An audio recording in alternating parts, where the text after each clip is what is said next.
தமிழ்நாட்டில் 61 நாட்கள் மீன்பிடி தடைக்காலம் அமலுக்கு வந்தது. மீன்களின் இனப்பெருக்கத்திற்காக ஆண்டுதோறும் ஏப்ரல் 15ஆம் தேதி முதல் ஜூன் 14ஆம் தேதி வரை 61 நாட்கள் மீன்பிடி தடைக்காலம் அமலில் இருக்கும். இந்த காலகட்டத்தில் விசை படகுகள் மற்றும் இழுவை படகுகள் மூலம் மீன்பிடிக்க தடை விதிக்கப்பட்டுள்ளது.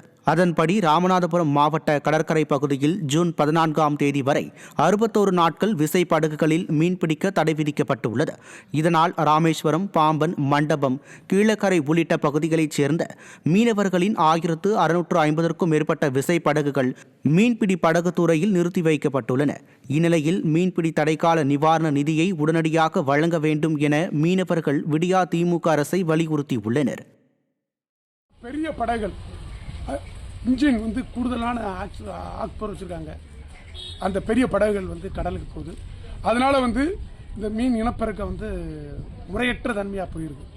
இந்த தடைக்காலம் நாங்கள் படகுகளை வேலை பார்த்து கடலுக்கு போனாலும் உரிய மீன் கிடைக்க மாட்டேங்குது. அதனால் பெரிய படகுகள் கடலுக்கு போகிறத அதையும் தடுத்து நிறுத்தணும். இதுபோக அந்த தடைக்கால நிவாரணத்தை ஒரு 20 நாளுக்குள்ளே எங்களுக்கு தடைக்காலம் முடிஞ்சு 20 நாளைக்குள்ளே அதை வழங்கினா நல்லாயிருக்கும்.